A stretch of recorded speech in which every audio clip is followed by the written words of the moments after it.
This was me taking a gas torch to the back of my car.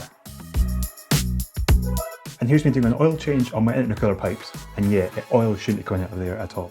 And finally here's me assessing the damage to my turbo that I've just taken off the car, and yeah, it's pretty bad. So let me explain. A few months ago I bought this non-running car, a 2007 Seat Ibiza. I had travelled 2 hours down the road to go and check it out, and what I saw there was pretty rough. But not fazed by a bit of work ahead, I managed to get it picked up and delivered back to my address, where now my project car awaits. So today we've got a lot of jobs to get through on the Ibiza, the main one being getting a turbo off. I need to check the part number of the turbo before I order a new one. I just want to make sure I get it right. I hate to get a turbo in the door, find that's the wrong part and try and negotiate sending it back. So that's one of the big jobs. I've also got a big delivery that I've just unpacked from Autodoc of all the service parts that you can see here. So filters, glow plugs, sump plugs and pollen filters, and I've still got to get a bottle of oil for that as well. I've got calipers for the front here. The front calipers on the car are ruined, so I've got new calipers. I've got an idea what to do with these in a second. Here's rear discs that I've got as well, and they should be same size as the old ones, which they are. New pads as well, same pattern as the old ones. I have started a few jobs recently on the car already off camera, but I will be running through what I'm doing on the opposite side. What I've been doing basically is taking apart the rear driver's side brakes just to see how to go about it. I've sorted out the seized bolts. I had bolts that wouldn't come out, and I bought this bolt extractor kit which has been brilliant. I'll show you what to do with it in a wee while, but it is really good. The bolts that come out for the rear brake caliper, which is this bit here, the bolts that go into this were seized solid inside this, and they use this stupid Allen key socket inside, which as soon as you put an Allen key in and turn it, if it's not moving, it just rounds off the inside, and the outside of the socket is similar to these. So it basically just has nothing to grip on to on the outside.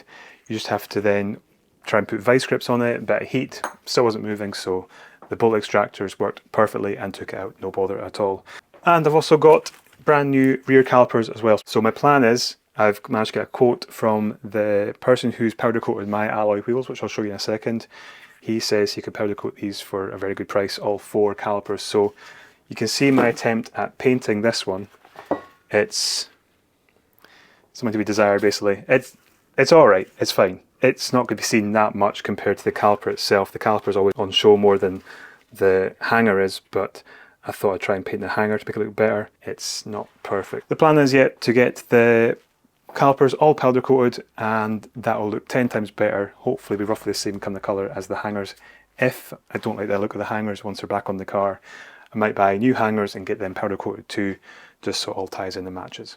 So yeah, I won't keep the surprise any longer. These are the alloys that have been refurbished recently, so I've got brand new tyres on them, nice new tread, and yeah, powder coated alloys, all 4 of them, and they need a good clean. Actually, they've been sat here in the garage for a few weeks now, various water spots and stuff on them, but I've given a good polish up, and then I'm thinking I'm going to actually maybe ceramic coat them or put some sort of wax on them, try and protect them for a while. Now, the centre caps that came off the car were a mess. Basically, I ordered a second-hand set of these caps. You can't seem to get them brand new, or I couldn't find them brand new, so I ordered a set of 4 caps, the same as mine, but they're in slightly better condition. I pulled off the front S Seat badge off them all. I then sanded them down, I primed them, I sprayed them black, and they should tie up alright with the rest of the wheel. I think I bought some Seat logos to put on top of them at the end, because you can kind of still see where the glue was originally on the caps to hold the S badge on, so I'm just going to put a centre kind of badge on top, and that should make them all look kind of original, I'm hoping anyway. So a quick question for you, what do you think I should do with the engine cover for the car? It's obviously missing the Seat badge already. The TDI badge, I'm not sure what, keep that or not, maybe I could prise it off carefully. My thoughts were, give it to Josh and get him to hydro dip it, whether I get it just standard carbon hydro dipped or if you've got a design in mind. Let me know down below in the comments to see what you think yourselves. Give me some ideas what I can do with this, because I'm not really keen about putting it back on just bog standard plastic. So if I move my engine tray out the way for my Cupra, that shouldn't really be in here, it should be on the car. But you can see the various bits I've taken off the car so far. I need to order a battery. I keep forgetting that battery is knackered, it's useless. So I need to order a battery. And the intercooler here from the front driver's side area of the bumper. Now this was full of oil. If I've got a clip still, I'll stick it on screen just now, but when I opened this up, I took the pipe off either end, oil just kind of poured out of it. So I need to give that a good clean, maybe put it in some petrol and just give it a good swirl around with petrol inside it, get a good rinse out, and then make sure that it's got a clear path of air to get through it so it does actually do its job. And then down to front brakes, which I will be tackling as well. So I think what I'm going to do is try and save the discs and pads off the front. There's plenty of meat still left on them, so I'm thinking if I just sand this down, the disc is actually in decent nick. It's just got a lot of surface rust on it, so I'm thinking a bit of rough sandpaper, smooth it all down, clean the hub area as well, and hopefully I can reuse these. If they do give me issues with them back together, I'll just order a new set of brake discs. But the caliper, as you can see, is absolutely shot. It's just loads of corrosion in there. I can't imagine the piston inside that caliper is very healthy either. So that's why I've ordered new calipers to replace these ones once they're powder coated. And this splash guard, the back splash guard, is, yeah, it's kind of falling off. And also try and get all the old fixings out as well, which are always a pain because they never come out the way they went in. And then finally, the turbo down the back of the engine here, which will be the biggest job and probably the most expensive. Need to get it off somehow. I'm not too sure if I get this bit off before I take the turbo off down there. I've never worked on turbo on diesel engines before. It's all new to me.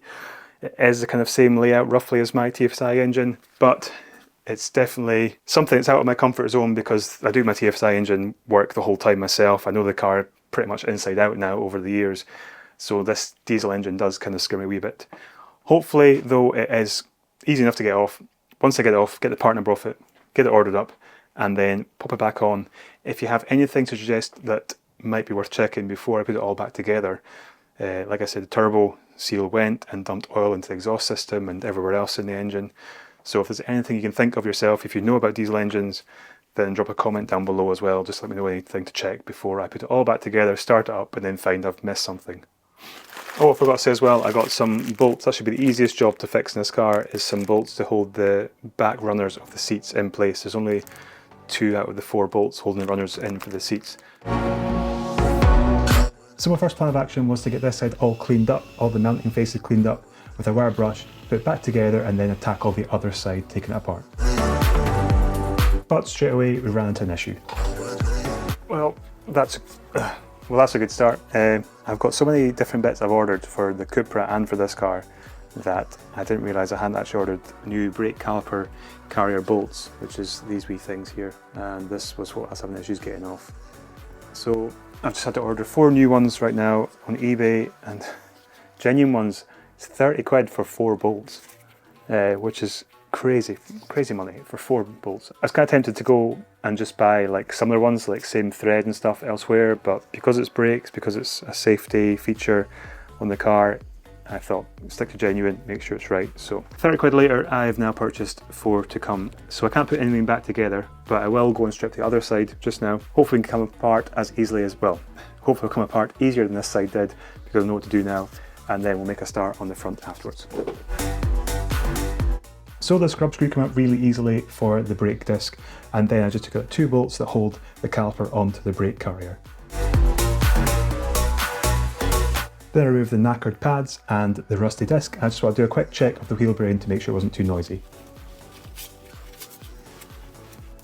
My camera's going to get minging doing this work and then picking the camera up as well. Anyway, just want to explain what we're going to do now is try and get this bolt out. I've actually got 1 bolt out for the carrier, and I'll show you just now. This top one I managed to get out, surprisingly, just using the normal method. It came out, but this bottom one here is stuck solid. If you can see it there, it's sitting at the back. So we're going to put the extractor tool on that and try and get it out. Basically, because these holes here are threaded and open at the end, they're open to exposure and the elements, and then it just basically corrosion sets in and seems to seize this bolt inside the brake caliper and it never comes out. If the inside bit fails, then you can't even use like a normal socket, like hexagonal socket on the outside. Weird design. Anyway, must be a reason behind it, I don't know. So we'll try the extractor tool on this and see if it comes out first time. So from this camera angle, probably can see that it's quite tight for space. It's hard to get directly onto the bolt because the shock absorber is in the way. So I'm putting the extractor nut on top of the bolt to try and get it off, and it's proving a bit more awkward than I was expecting. So yeah, we're not having luck with this one, so I'm going to try and heat it up and see if that releases it. Now we're looking to put the heat on the carrier itself and not on the bolt. The carrier getting heated up should expand and therefore then release its grip on the bolt that's stuck in place. And with a wee bit of patience and a few grunting noises, I managed to get the bolt undone. This could be it. Yes.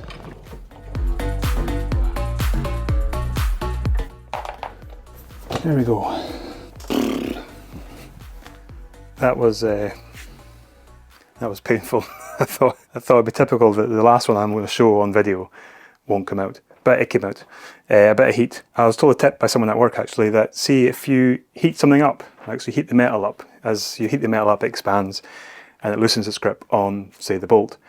If you then, once it's red hot, if you then spray on WD-40, I think as it's cooling it then draws WD-40 into the threads as well, which is quite a good tip. So that also helps kind of loosen the threads of the bolt. Even spraying WD-40 is not going to cool it completely, so you've still got a chance then, like I did, to start loosening the bolt, and it took it out. And I'll show you the kit I've got. It's definitely one of my best purchases over the past few months. Surprised I haven't used it on the Cupra yet, but I'm expecting to use it pretty soon when I'm doing the brakes and the bearings on the back of my Cupra, so this will definitely come in handy since it works so well. Yeah, that's the Silverline damaged bolt remover set, and that was number 8 I was using on those bolts there, if you want to know.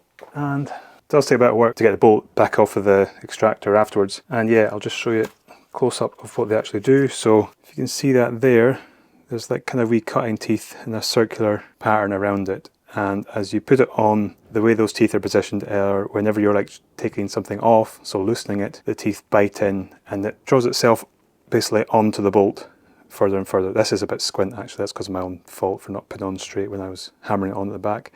But it kind of drags itself onto the bolt further as it tightens, as it grips, and then it just pulls the bolt out. So yeah, I'll leave a link if you want this extractor set. There's a few options, but I'll leave a link to this one down in the description below. So what we'll do now is I'll start to clean this up. It's really bad. I'm going to take out the rubbers and these sliding pins, get them cleaned up as well, and I'll probably give this a coat of paint once it stops pissing rain outside.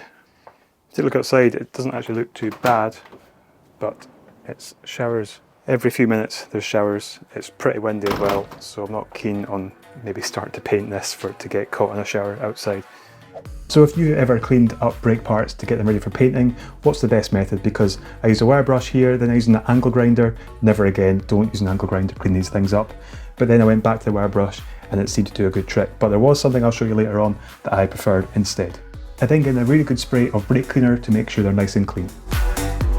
Then onto the washing line to give them a first coat of etch primer. Obviously make sure there's no washing nearby. And if you can tell by the clouds in the sky, guess what happened next? I knew it. I've just filmed that bit outside where I was spraying this and it started raining on it already. Just typical. Can't trust this weather up here at all, man. So as it continued to rain outside, I thought I'd put the other brake caliper carrier back together again. So I cleaned up the pins, I then added some new silicone grease into the carrier and then popped the pins in along with her new rubber boots. But I couldn't put these carriers back on the car just yet because the bolt still hadn't arrived. So I went back onto the other side of the back of the car to clean up the hub and also the packing plate as well. Wire brushes, whether by hand or on a drill, are useful to doing this job, but just make sure you don't damage the ABS sensor that's sitting at the back of the hub. With the help of a rubber glove and a bit of cardboard, I then sprayed the backing plate with his Hammerite Direct to Rust spray paint. Now as I couldn't make any more progress on the back of the car for the brakes, I thought it was finally time to start tackling the turbo. First up was to disconnect the oil return pipe that basically takes the oil from the turbo and puts it back into the engine. Then to remove the manifold nuts so I can take the manifold and the turbo away from the engine. Can I just say as well what a game changer this electric ratchet is. It just saves you having to go back and forth with a manual ratchet for ages. This thing, once you just loosen the first nut, it just spins them off, no bother at all, and saves a load of time. While I was busy taking the turbo off the engine, I was just thinking to myself, is there any other sort of work this car's had done to it before I bought it?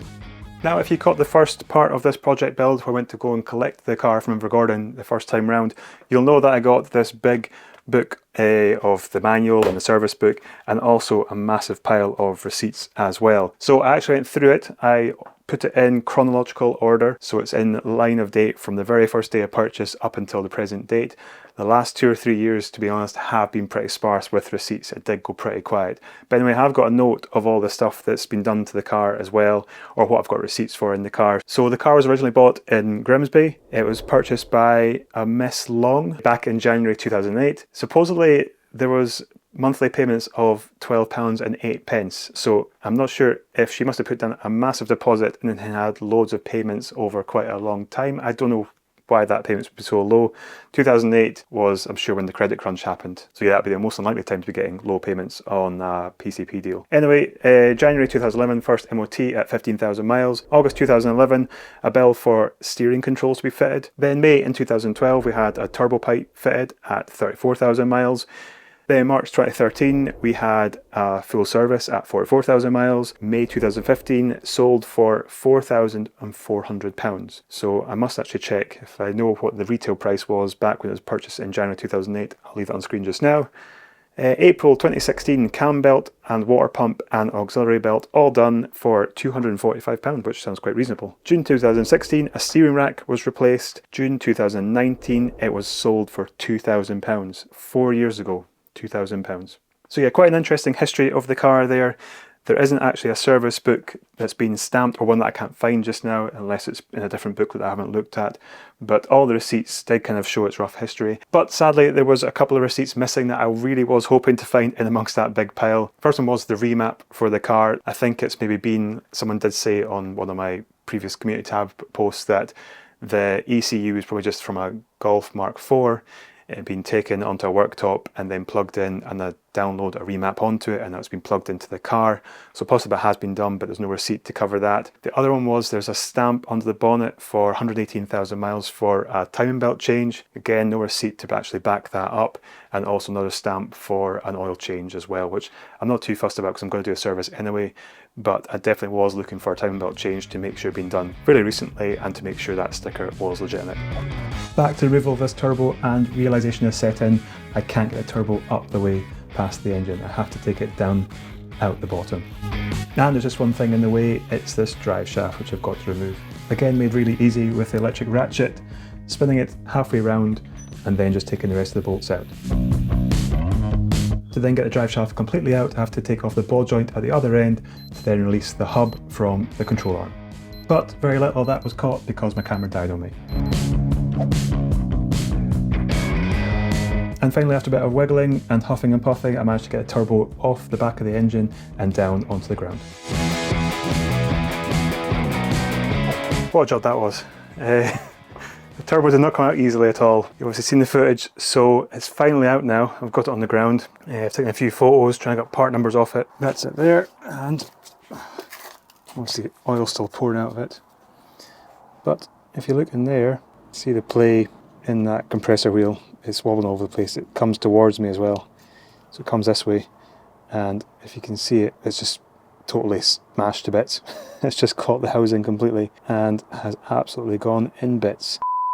If you want to enjoy more free car content, I do a monthly newsletter where I basically include any news or topics on car related content. And I also do readers features as well. I recently had Bailey's Mark II Leon Super Copa featured on the newsletter as well. So I've had a lot of good feedback from readers already saying they enjoy it on their coffee breaks, or when they want to have a change from scrolling endlessly through Instagram and Facebook, they go on to read the newsletter instead. Really easy to sign up and it's totally free. You just click the link down below in the pinned comment and that'll take you to the sign up page. So yeah, I'm guessing that the bearings and seals inside this housing part here will have gone. So definitely a new turbo needed. But yeah, massive job. Drive shafts have to come out. Couldn't get it out past the drive shaft. I could have gone up the way, but I started taking off the inlet manifold and realizing that I think the bolts would have rounded if I started taking out the inlet manifold, so I just left them in place. So I thought the only way was going to go down the way, but yeah, past the drive shaft. And now I'm going to get one ordered, and you'll see me in a few minutes probably, but I'm actually going to go right now to work. So yeah, I'll leave you with future Kev. So it's a couple of days later for me since you last saw me. Be a few seconds for you, I think. Now, jobs for today is to get the last few bits off the turbo that I'm going to be sending back as an exchange unit because I've ordered a new one. I got the part number matched up, so I've ordered the new one to replace it. But there's a few bits I need to take off the original one before I send it away as an exchange. Also, I need to get a few bolts out of the front driver's side hub because the splash guard I just ripped off, it was all rusty. There's still 3 bolts that held it in place that are stuck in the hub, so they need to come out. As for back brakes, I still haven't got the bolts yet for putting the carriers on for the brake calipers, so I can't touch them at all. But as I was clearing along the side of the garage where I left all the stuff that came out the engine bay, I noticed the battery was still there, and I remembered that I hadn't actually ordered a new battery to go into the car to replace the one that was knackered. So I've ordered a new battery. I'm not too sure yet if I'm going to take the one out of the Cupra and put it in this car, and then new battery will go in my Cupra, or I might just put it straight in this car. I'm not too sure yet. On to get me through the next few hours, because I've got to pick up Millie in about 2.5 hours. I've just resorted to some full sugar Iron Brew energy drink. Iron Brew is like native Scottish drink as well as whiskey. You can have both together if you want. So yeah, full sugar, which I never usually touch for these drinks, but it's going to be one of those days I think I'm going to need it. And for the car, I've resorted to this Plus Gas stuff, which I've heard really good reviews about online, so I thought I'd get one. It's ideal for sees bolts, sees nuts, and luckily this Ibiza has loads of them. So let's get cracking. So after hammering on what I think is an 8mm socket onto this bolt, surprisingly it came off no bother. And number 2 was a very similar story as well, being no problem at all.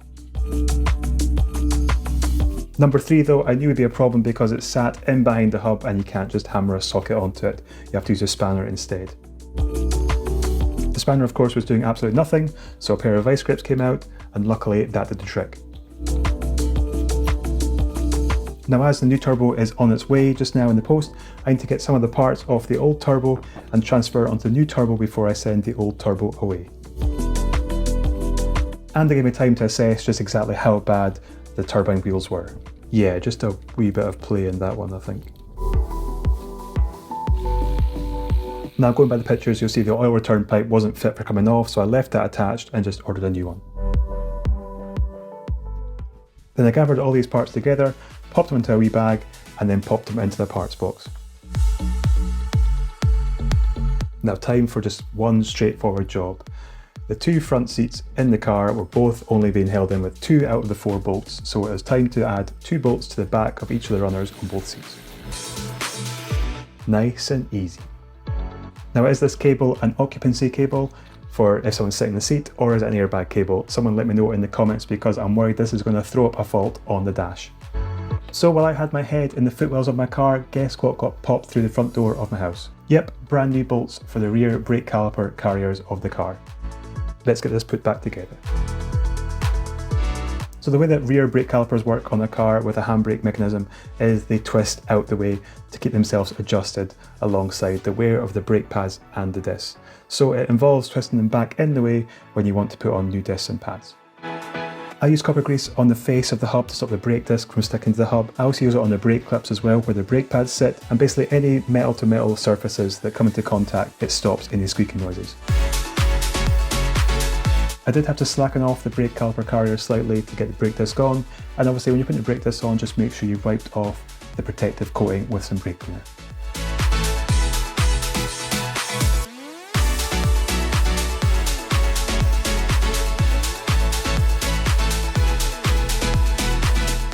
As you can see, it's taking shape nicely, and now putting the newly refurbished wheels on as well.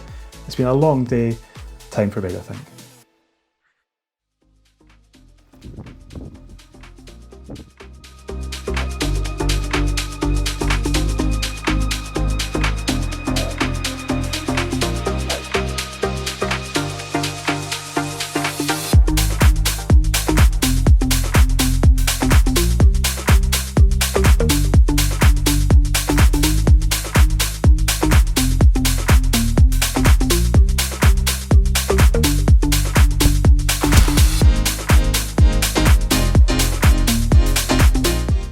Nice coffee in the morning.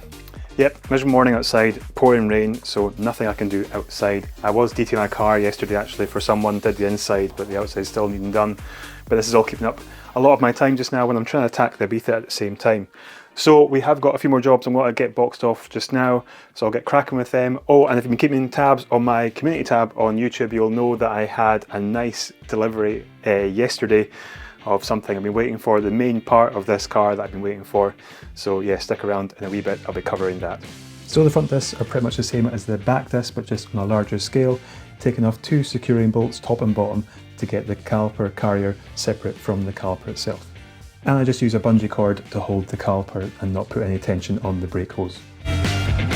Now, although the front bolts that hold the carrier onto the hub can be quite tight, they still do tend to come off no bother because they're just standard hexagonal bolts. Once off, I remove the brake pads and the metal clips, as well as the pins and the wee rubber boots as well. Then I just plug the holes with some kitchen roll to make sure that no dirt and grease falls into these. Then off outside to the vise to start cleaning up these brake carriers. Now, I found these things to be most useful when it comes to cleaning up brake caliper carriers or brake calipers themselves. Basically, they're called flap wheel sets or burr sets or grinding sets. Basically bits of sandpaper all stuck together and then stuck onto a drill attachment, and definitely seemed to be the best for not taking away too much metal, but took away all the rust and corrosion that was built up on these carriers. Then just a quick spray of rust converter at the end. Now time to get the brake discs off, and as I said, they looked like they had plenty of meat still left on them. Not too much corrosion just on the surface, so I took them off and again used the flap wheel set to clean them up. And the same story with the brake pads. They had plenty of meat left on them, so a quick clean up with a briar brush as well as the brake clips, and they were good as new. Now to tackle the hubs on the car, so I used a mixture of the flap wheel set on the drill. I also used the wire brush and the screwdriver to try and chip away as much of the corrosion on the hub as possible. I then sprayed this as well with rust converter. And then finally I used a tap and die set to make sure all the holes and threads were nice and clean and clear for putting back on the brake caliper carrier bolts, and also the bolts for holding on the backing plate. Again, because of access, I couldn't get the tap and die set onto this third hole down the side here, so I just had to use a standard bolt and just push it in with a spanner. Now, once the rust converter had dried on the brake caliper carrier, I masked up the important bits and then gave it a couple of coats of etch primer. I then took that inside to dry because I didn't trust the weather outside anymore. And about an hour later or so, I then gave it 3 coats of red paint. And they didn't turn out too bad. Now again, I had a tap and die set out to clean up the threads on the brake caliper carriers to make sure there's no issues putting the bolts back in. And they just reassemble very similar to the rear brake caliper carriers as well.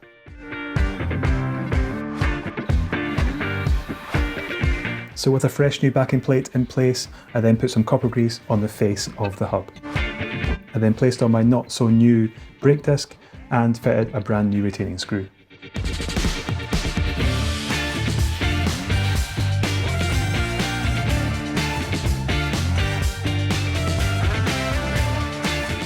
And on the other side, it's much the same process, put everything back together again.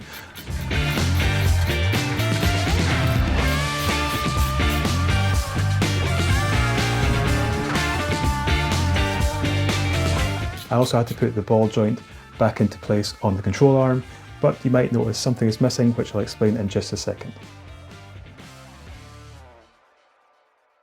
So can I just explain that I'm in a rush to get all 4 wheels back on to make the car mobile again without putting the drive shaft back in and without putting the turbo in, because what I'm basically thinking is, with all this space just now, because I've got so much out of the engine bay, including the turbo, all this space, I might as well make use of it by giving the engine bay a good deep clean. So getting out on the driveway, instead of being in the garage, I can give it a good coat of degreaser, try and get all that black marks off the suspension strut there, and in the deep corners it's all pretty mucky as well. So yeah, I might as well give it a good scrub, a good clean, get the engine bay looking as good as it can do for the age, and take any, obviously there's a lot of oil marks everywhere from the turbo oil seals going, there's oil going everywhere as well, so I'm going to have to get that all cleaned up and then take it back in the garage and put the turbo in. That's why I haven't put the turbo on just yet.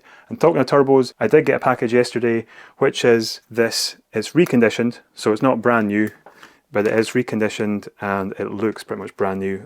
I don't know exactly the reconditioning process, you'd have to look online for that, but I did notice the one thing was missing was the clip to hold the intercooler pipe or the intake pipe in. I need to make sure I take the old clip off my one before I send it off, because my one off the car has to go back as an exchange unit. You pay £120 deposit, and then once you send the old one back and they receive it, they then refund you £120.